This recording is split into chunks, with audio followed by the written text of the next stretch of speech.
What is up, guys? We're back today with another basic repair video. Today we're doing a rack and pinion on a 2006 Kia Spectra. I'll look up what year, make, and model that this applies to as well, so you guys can know if this will work on your vehicle. It's going to be pretty straightforward, just doing a rack and pinion. I'll bring you guys along and kind of show you everything that needs to be done to do this properly. So we're going to get these tie rods off first off, and then we'll see what we have to drop on the inside to get it dropped. We might have to slide it out one way or another, but I'll bring you guys along to show you what we need to do. Start obviously by taking the cotter pins out. You might need some pliers or some dikes to pull it out. For this side, I might have to get those.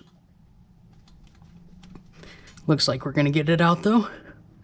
And then we're gonna take our 17mm socket on an impact, or if you don't have an impact, use a ratchet. Just take the nut off the ball joint, off the tie rod end. Probably thread it back on a little bit, just in case my normal method doesn't work. Then we're gonna get a hammer. So let me grab that. Got the hammer. Normally I like to give it a few taps right here where it connects to the knuckle. Usually it will just pop right out, but let's give it a shot.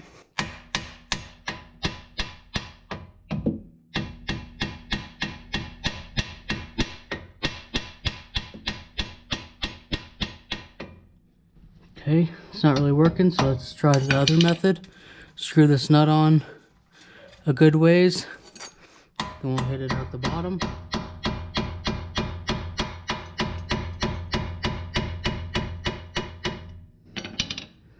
Okay, might have to get a pickle fork, but should be easy enough. No pickle fork needed, just two hands.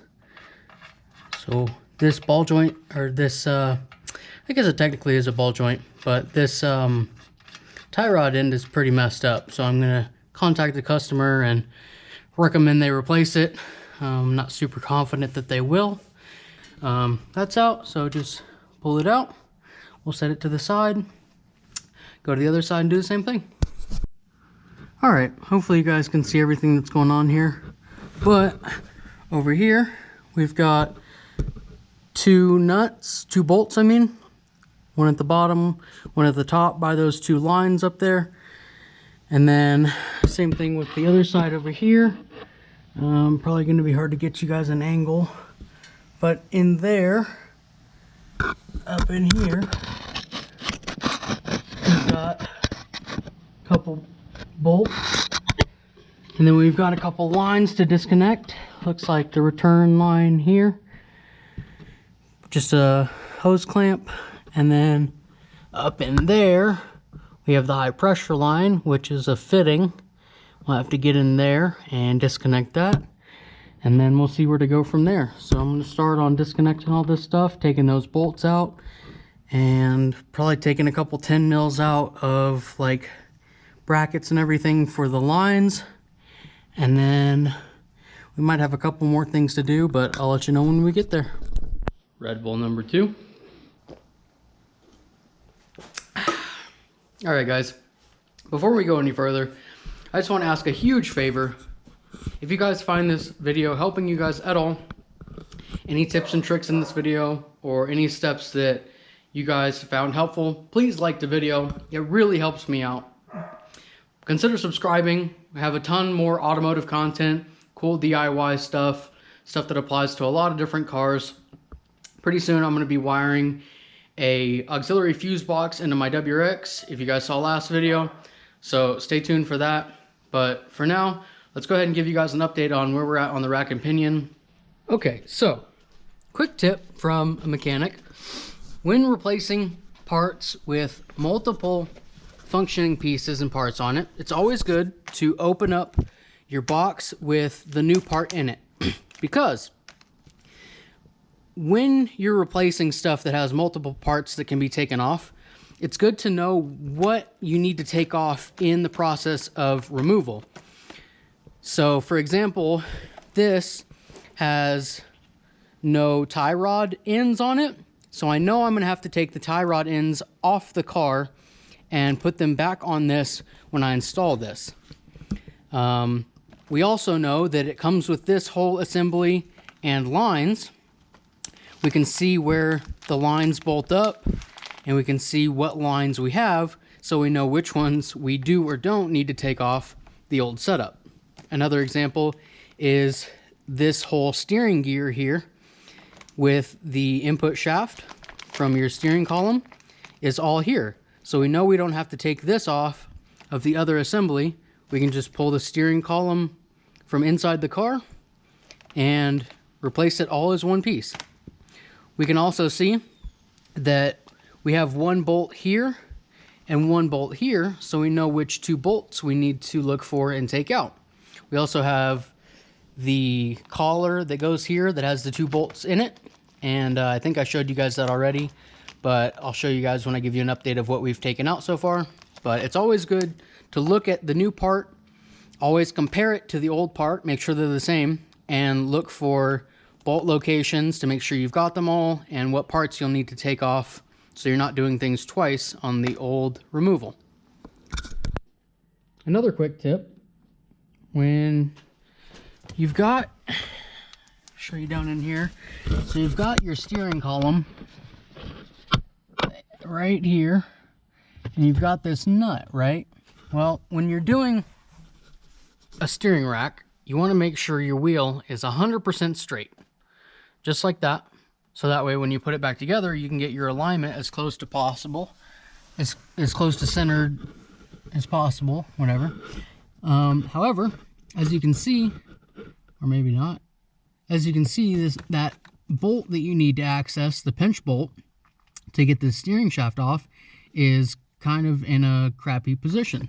So just turn the steering wheel a little bit so that bolt's more accessible. Hopefully you guys can see that in there. So that bolt is more accessible, and with it like that, I can stick my extension, my 12 mil in here, break it free, but don't take it out. Then turn your steering wheel. Well, I guess you are gonna have to take it out like that. So go ahead and take your bolt out, your pinch bolt. Might have to hit it with some more, just like that. Then turn your wheel back, completely straight. Make sure it's completely straight so you can get your alignment as close as possible to not piss off the alignment guys. And then you can go ahead and pull your steering shaft off. And then I'll update you on below the car. I think we have one more bolt to take out, and then we should be able to just slide the rack out of one side or the other. So let's go into the car and I'll show you what we got left. All right, so for that high pressure line that was the fitting that I told you guys about, you're gonna need a 14 millimeter and a 19 millimeter. I'll come under here and show you guys what for. So that line right there, you're gonna have to hold the top part with your 19 millimeter, and I like to use a stubby just so I can get in here and turn it easier and faster and everything. And then you're gonna need a 14 millimeter for the hard line piece at the bottom. And you'll just wanna break those free, turn it a couple times, and that line should just be removed. Easy enough. I also got the two bolts out of that bracket that I was telling you guys about, the collar. Pretty easy. And then over here, we've got one up in there, and the second one is somewhere around this area. I'll have to feel around for it, but that's why I like looking at the old part, so that we know exactly where the bolts are and which ones we need to take out. So let's take out this last one. I still got to get the hose clamp off of this guy, but that should be pretty quick and easy. I'll show you guys a tip for getting those off that I like to use, and then we should be able to just pull it out. Okay, so I really apologize. To make a long story short, time got away from me, but the new rack is in. Basically, there's a there's a bracket right here that just holds this little dust shield in place. Two 10 millimeters that hold the dust shield on. But once you got all the bolts and everything free, you come over here to the passenger side, pretty much do the same thing. There's that bracket right there. This guy connects to the 14 millimeter right here. And like I said, you just take that off. And once it's disconnected from the steering shaft, the 4 bolts that hold it in, and the 2 steering lines, the return and the high pressure, you just kind of pull the whole rack out, like slide it out this way. You might have to twist it, wiggle it, maneuver it, whatever, to get it all the way out. I went ahead and replaced the outer tie rod end.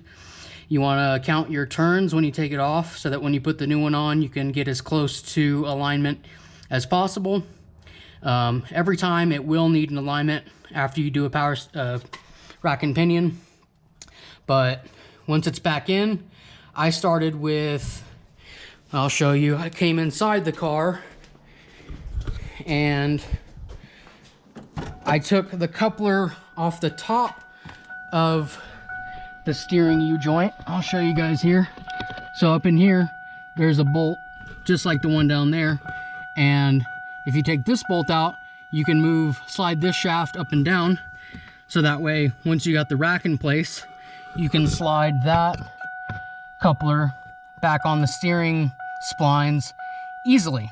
Otherwise, you will have to fight lining this up and feeding the input shaft or output shaft in at the exact same time.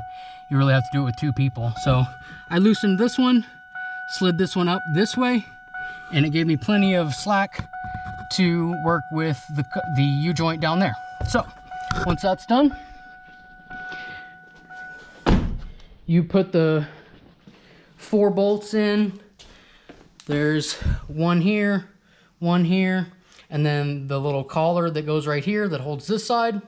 You are gonna have to transfer 2 of your lines from your old rack, most likely, unless your new rack comes with them. One goes here and one goes here. They are 17 millimeters. All these 4 bolts are 17 millimeters as well. And then once that's all bolted into place, I took my 14 and my 19 millimeter, and I held my 19 here, started this one by hand, as to not cross thread it or anything. And then I tightened these down. Pretty simple, pretty easy. And then I bolted down, or I put in place my outer tie rods. Again, make sure your steering wheel is completely straight when you do this. So I bolted in my outer tie rods, tightened down the nuts at the bottom. This one on the new tie rod was a 19 millimeter. The one on the other side that we took off was a 17 millimeter. And then before you let it go, you want to make sure that all of your tie rod ends and jam nuts are tight, because you would hate for them to, you know, wait a day or 2 or 3 or who knows how long to get in alignment, and these nuts back off and cause worse alignment issues.